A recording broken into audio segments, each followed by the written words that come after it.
Di sini, gue akan ajarin kalian semua gimana caranya kalian bisa investasi kripto dari 0 sampai bisa dengan satu video ini aja. Karena sebenarnya kripto ini adalah suatu hal yang kompleks, jadi gue akan bagi video ini ke 3 segmen ya. Yang pertama kita akan belajar konsepnya dulu, kedua kita belajar praktek cara belinya, dan yang terakhir gimana caranya kita bisa simpen kripto kita. Kripto itu, menurut opini gue pribadi, itu udah di tempat yang unik ya. Kalau kalian lihat di mana misalnya orang tua kalian udah banyak nih yang ngomongin, bahkan nyokap gue udah nanya, kok apa sih itu Bitcoin gitu, apa sih itu cryptocurrency. Jadi orang-orang terdekat, bahkan tetangga kalian udah mulai ngomongin, oh itu Bitcoin, oh itu Ethereum. Bahkan kalian di tongkrongan mungkin udah ngomongin harganya Bitcoin gitu.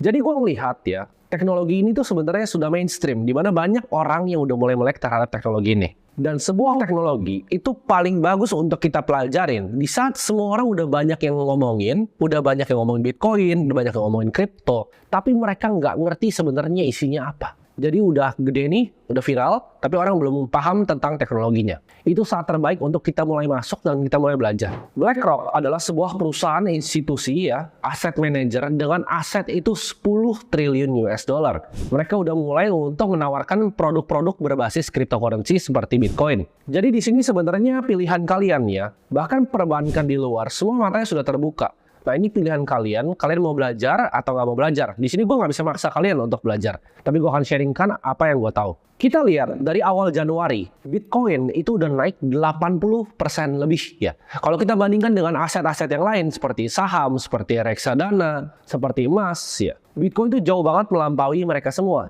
Ibarat nih, kalau lu mau taruh uang 1 juta dalam Bitcoin, itu jadi 1,8 juta. Dalam kurang dari waktu 6 bulan. Dibanding aset yang lain, kalau kalian taruh misalnya di saham gitu. 1 juta yang tadi kalian taruh di indeksnya saham, yaitu basket dari kumpulan saham-saham lain, itu kan justru jadi minus. Kalau kalian taruh di reksadana, mungkin nggak sampai 1,1 juta bahan uangnya. Sedangkan kalau kalian taruh di Bitcoin, uang 1 juta yang sama tadi, itu jadi 1,8 juta. Di sini gue mau cerita sedikit, gue pertama kali masuk ke dunia cryptocurrency ini di saat umur gue masih 16 tahun. Kalian bisa lihat di sini gitu kan, masih gembel banget gitu kelihatannya. Di situ gue udah banyak mengalami siklus-siklusnya ya. Jadi 2016 itu Bitcoin pernah naik, terus crash lagi 2017. Dia pernah naik lagi 2021, crash lagi 2022. Jadi gue udah kena 2 siklusnya dari cryptocurrency ini. Gue udah kebakar di koin-koin micin ya tahun 2017, di mana gue ngerasa, oh ini bagus, gue beli, rugi semua uangnya. Dan terakhirnya siklus terakhirnya gue juga masih sama ya, gue masih kena juga gitu kan, seperti Luna ya, gue kena uang gue di namanya protokol, namanya Anchor Protocol, di mana protokol ini menawarkan bunga 19% fix untuk stablecoin ya, yaitu cryptocurrency yang di-peg sama US dollar 1:1. Setelah bertahun-tahun di dunia ini, sampai sekarang portofolio gue itu 90% lebih di cryptocurrency. Jadi gue walk the talk, yang gue ajarin adalah yang gue praktekin sendiri. Konsep yang kita perlu ngerti tentang dunia cryptocurrency, kenapa ini terjadi semuanya, kita harus tarik balik dulu ya. Kita harus ngerti tentang konsep dari uang itu sendiri. Jadi kita belajar, kenapa sih adanya uang kertas ya? Dulunya koin itu dari mana? Jadi kalau kita mulai ke permulaan di awal, ada sistem yang namanya barter, di mana kita tukeran ya. Lu punya misalnya 10 apel, gua punya 1 ikan yang gede, kita tukeran. Lu kasih gua 10 apel, gua kasih 1 ikan. Tapi cepat atau lambat, manusia itu sadar bahwa ini nggak bisa nih dilakukan barter gini. Karena gini, kalau kalian punya 10 apel, tuker 1 ikan, mungkin ada yang mau. Tapi kalau kalian punyanya apel, mau tuker sama 1 rumah, mau berapa ratus, berapa ribu apel yang kalian tukar untuk rumah ini, ya kan? Jadi di situ nggak cengli. Dan problemnya dengan misalnya buat yang punya apel atau punya ikan, kalau ditukar sama rumah, mungkin proses transaksinya lama, dan begitu udah transaksi nih apel sama rumah, apelnya udah basi. Uang itu kan adalah transfer antara value. Transfer antara value. Barter kalian punya apa? Transfer value. Manusia itu ras yang pintar dan sangat cepat beradaptasi. Jadi kalau metode transfer value-nya ini lebih jelek dibanding yang baru, dia cepat untuk pindah. Habis dari pertama kali barter, kita coba untuk pakai kerang gitu. Tapi teknologi makin tinggi, kita makin banyak explore di laut, ternyata kerang itu banyak gitu kan. Nggak langka lagi, jadi nggak bisa dong pakai kerang, orang tinggal ngambil kerangnya. Jadi nggak adil. Jadi transfer antara value ini ya, itu banyak berubah-ubah. Dari awal barter ya kan, kita lihat ada uang dari kerang, kita lihat uang dari garam, kita lihat akhirnya uang kertas pertama kali di dinasti Song Cina, dan akhirnya sampai ke uang kertas di Eropa ya. Nah, awal-awal uang kertas ini di Eropa itu dibikin sama para goldsmith namanya. Jadi mereka itu yang ibaratnya ngelebur-lebur emas, yang bikin emas ya. Tapi mereka sangat cepat sadar. Jadi gini, awalnya uang kertas adalah, misalnya gue punya emas nih 100 gram gitu. Gue kasih lu kertas bukti bahwa lu punya emas di gua nih. Gue pegangin emasnya, lu ambil kertasnya bahwa lu punya emas ini. Jadi awalnya itu adalah kontrak untuk emas. Tapi seiring berjalannya waktu, manusia kan serakah. Nah, orang-orang para yang bikin emasnya ini mikir, kalau gue bohongin dia gimana ya? Jadi gue bilang aja ini kontrak emas 100 gram kan kertas doang, emasnya nggak usah ada. Tapi gue bilangnya gue punya semuanya di sini. Jadi misalnya emasnya 3 kilo, kertas yang keluar itu 5 kilo. Terjadilah yang namanya inflasi. Ya. Jadi nilai kertasnya ini akhirnya lama-lama turun karena emasnya tuh nggak beneran ada. Nah, uang kertas ini dari zaman tadi ya, Eropa tahun 1600 sampai ke 1971 itu selalu diacukan kepada emas. Dimana kalau ada uang kertasnya, ada emasnya. Sampai 1971, Presiden Nixon itu pecahin ya, namanya the gold standard. Dimana uang kertas berbentuk fiat itu udah nggak ada lagi nih emas di belakangnya. Nah, ini celakanya. Jadi kalau kalian tanya sekarang, uang kertas itu basisnya apa? Jawabannya basisnya kepercayaan kita terhadap pemerintahan. Basisnya cuma satu, yaitu percaya bahwa ini adalah uang. Ini bisa transfer of value.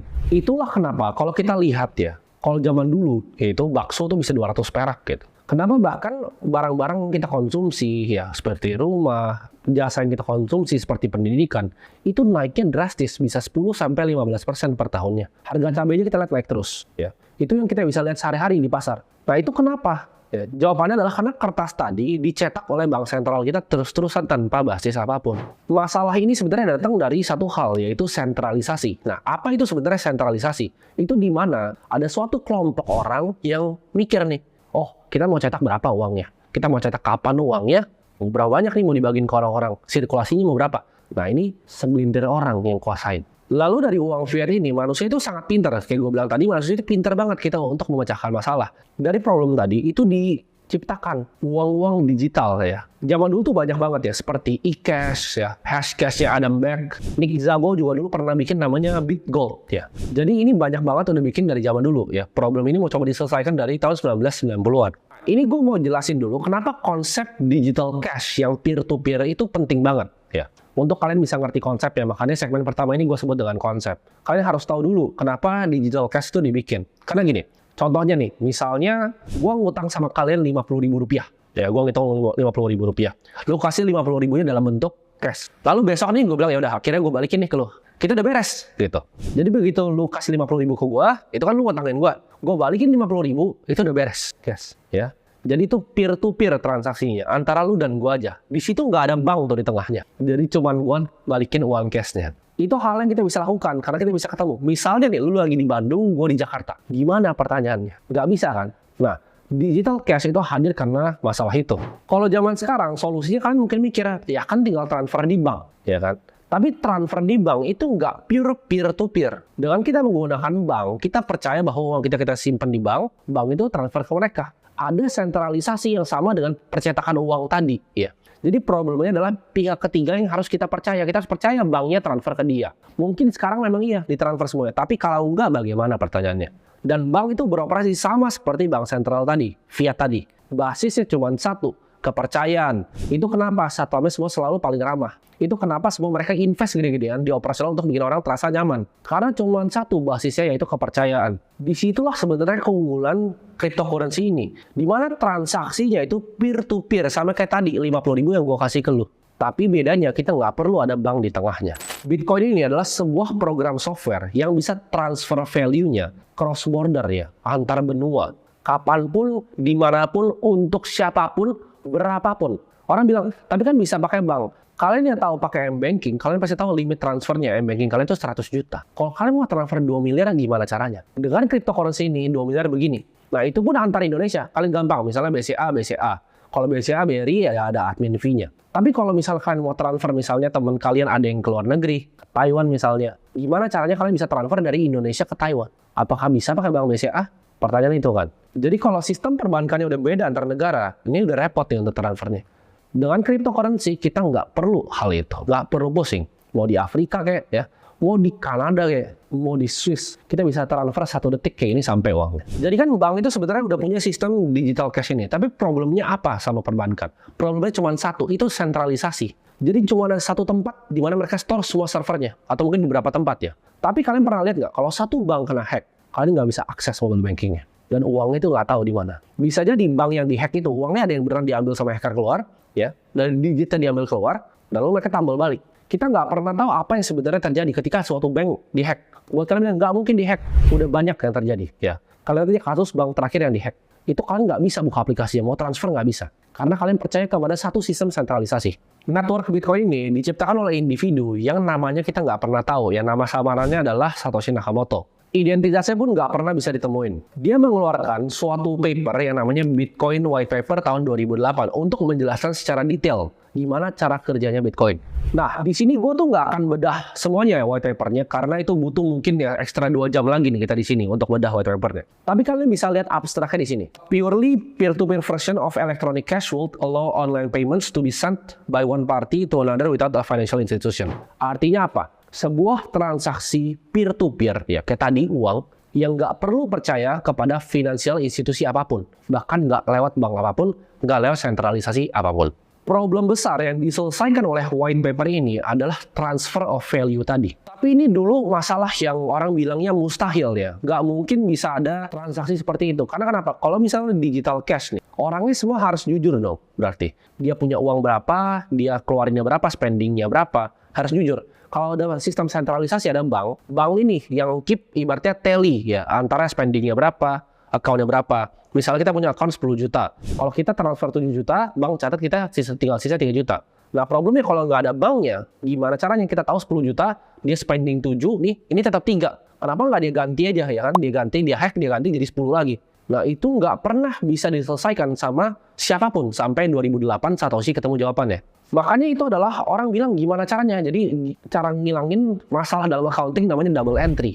Dimana tadi uangnya udah keluar tapi bisa dihack terus ada lagi. Nah dia ketemu nih solusinya, makanya menurut gua teknologi Bitcoin itu sangat revolusioner.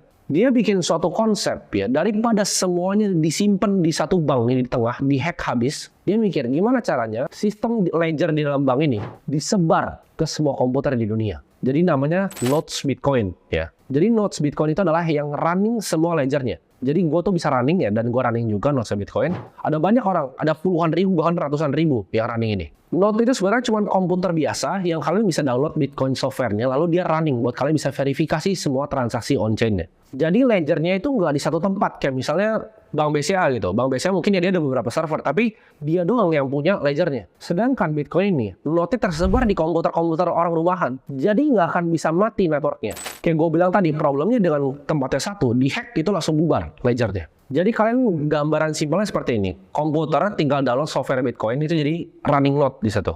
Jadi ada banyak nih running node-nya ini. Nah ini semua validator Bitcoin ini dikumpulin jadi satu blok ya. Nah baru blok ini tiap 10 menit ya dia bikin sebuah rantai ke blok yang baru lagi. Jadi ini dikumpulin, dipooling semua jadi suatu blok. Udah jadi bloknya setiap 10 menit dia bikin rantai ke blok yang lain. 10 menit lagi dia bikin rantai ke blok yang lain lagi. Dan ini udah dibuat dalam softwarenya. Jadi ini udah pre-program semuanya. Dari genesis blok atau blok yang pertama sampai blok yang sekarang nih. Jadi tiap kali kalian transaksi Bitcoin, semuanya itu dicatat ya di distributed ledger tadi, dijadiin satu validator jadi blok ya. Ini namanya blockchain. Nah banyak banget orang-orang di YouTube yang ngomongin tentang blockchain, tapi mereka nggak ngerti konsep aslinya seperti apa.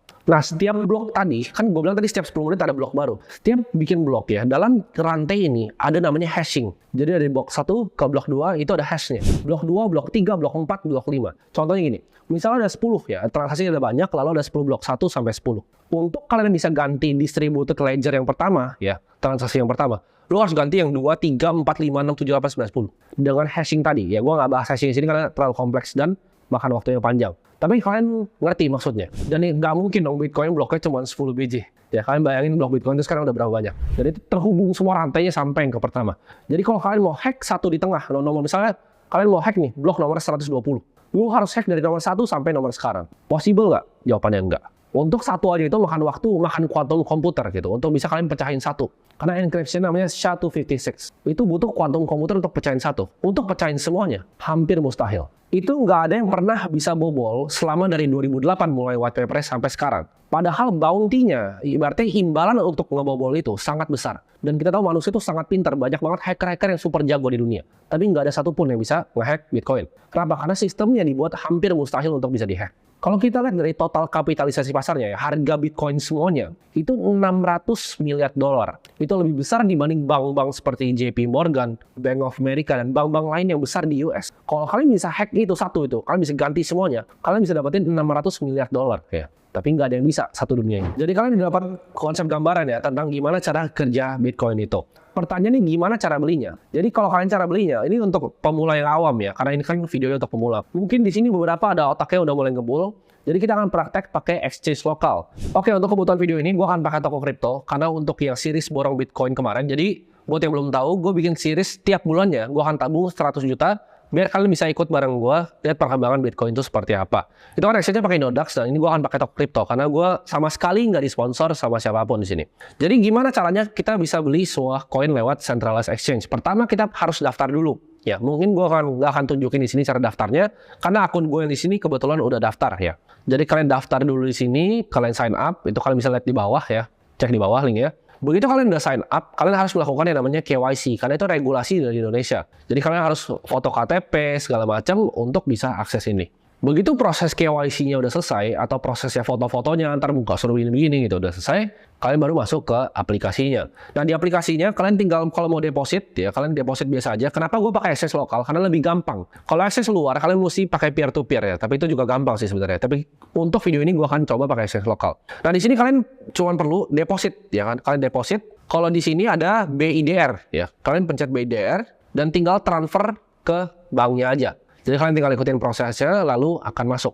Jadi di sini gue akan langsung contohin aja gimana cara kalian belinya. Jadi ini kan ada menunya nih, kalian pencet yang di tengah ya, yang trade ini. Lalu di sini itu ada, kalian mungkin untuk yang awam masih bingung ya ini seperti apa. Jadi BIDR itu adalah pairnya. Jadi BTC dibagi BIDR. Nah, BIDR itu adalah stable coin-nya rupiah gitu. Jadi itu bukan rupiah asli, tapi itu adalah stable coin-nya rupiah. Nah, begitu kalian pencet, kalian bisa ganti nih di sini pairnya. Mau BNB, Bitcoin, Ethereum, dan lain-lain. Tapi untuk video ini gue akan tunjukin gimana caranya kita bisa beli Bitcoin pertama kali. Nah, di sini gue saranin kalian, ini kan ada dua. Mungkin kalian banyak yang bingung ya. Ini ada harga, ada quantity. Jadi harga itu adalah harga Bitcoin dalam rupiah. Ya, jadi ini antriannya tuh 457, 225 juta sekian, dia berganti-ganti terus gitu kan.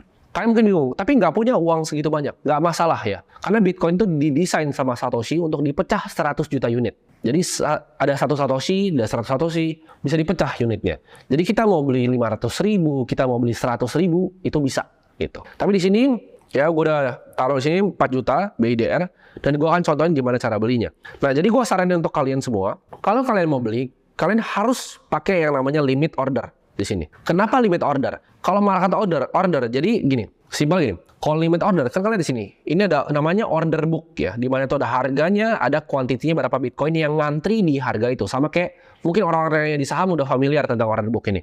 Tapi ini gue jelasin untuk yang pemula. Kalau kalian limit order, itu kalian ngisi likuiditas gitu. Jadi kalian bantu exchange ini untuk isi likuiditas. Jadi fee kalian, jadi kan kalau kalian beli Bitcoin lewat exchange harus dapat duit pasti. Biasanya 0,10 atau 0, berapa. Sama pajak kalian 0,21. Jadi kalau kalian mau beli di exchange, mereka pasti ambil fee. Nah, fee ini lebih murah kalau kalian bantu ngisi buku mereka gitu. Kalau kalian pakai limit order, fee kalian akan lebih murah. Simpel gitu. Tapi kalau misalnya market order, kalian disebut sebagai market taker. Kalau limit order, market maker. Kalian mungkin ada yang pernah dengar nggak kata-kata market maker? Kalian mikirnya bandar lah apa? Enggak. Market maker itu adalah liquidity provider yang ngisi order book ini gitu. Jadi toko kripto ini kan dia pakai Binance ya. Tapi kalau misalnya yang lain kayak Nodax dan lain-lain, itu ada market maker yang di dalam untuk ngisi liquidity tiap pairnya biar nggak kosong. Kalau kosong ntar nggak ada yang berani beli di sini gitu. Jadi saran gue pakai limit order. Tapi untuk video ini gue akan pakai market order. Kenapa? Kalau market order itu langsung dapat, tapi fee-nya tinggi. Kalau limit order kalian ngantri ya, ntar dapat, kalian cari yang harganya tipis-tipis aja, dan itu masuk nanti. Fee-nya lebih murah. Tapi untuk tujuan video ini gue akan pakai market order. Di sini ini kalian bisa pilih nih mau 25% dari yang kalian top up. Tapi di sini gue akan 100% ya. Jadi 4 juta rupiah. Gue akan pencet market order buy Bitcoin sini. Oke. Oh, di sini nggak bisa market bahkan ya. Gue baru tahu gitu. Di sini nggak bisa market karena gue jarang banget pakai ini. Ini gue baru buka bahkan akunnya. Kita beli ya di sini. Kita mau ngantri di harga 457 nih ya. Oke.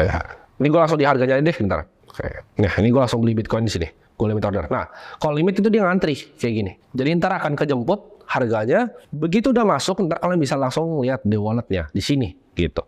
Tapi ini karena ada beberapa Bitcoin gua, jadi mungkin nggak kelihatan tadi gue belinya berapa. Harusnya gue contohin pakai akun yang kosong, tapi udah nggak ada lagi. Jadi akun sisa gue cuma yang ini gitu. Jadi kalian lihat semudah itu untuk beli. Nah, ini masih belum masuk nih. Tapi ini tinggal ditungguin aja. Nanti dia akan masuk sama harganya naik turun, dia akan jemput. Jadi sebenarnya cara belinya cuma begitu aja, simple, dan kalian bisa lihat nanti total Bitcoin kalian di portofolionya di sini, di balance di sini.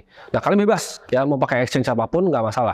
Kita kan udah praktek gimana caranya kita bisa membeli Bitcoin ya di centralized exchange. Tapi ini saran gua, jangan pernah simpen duitnya di sana. Itu duit yang gua taruh di sana itu duit kecil aja. Gua nggak simpen uang gua di sana. Gua simpennya self custody ya. Jadi ada pepatah di industri cryptocurrency ini, not your keys, not your coin ya. Gue akan jelaskan konsepnya lebih panjang di belakang. Tapi intinya kita jangan percaya sama centralized exchange manapun. Karena ini ngelawan yang konsep tadi gue bilang sebelumnya. Konsep dari blockchain itu sendiri. Kenapa dia ngelawan sentralisasi? Ini kan kita percaya, gue beli di toko kripto, berarti gue percaya Bitcoin gue dibeliin sama toko kripto. Ya. Tapi cryptocurrency itu sebenarnya bukan begitu.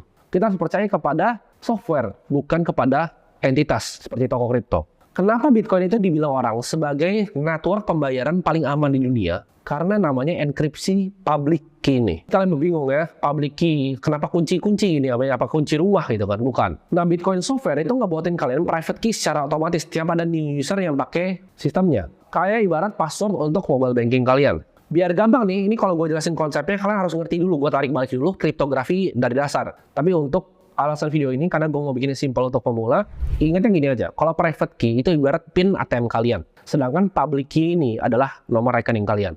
Jadi kalau misalnya nomor rekening, lu misalnya mau transfer ke gue kasih public key gue ke lu, bentuknya hashing, tinggal lu copy paste langsung transfer bisa.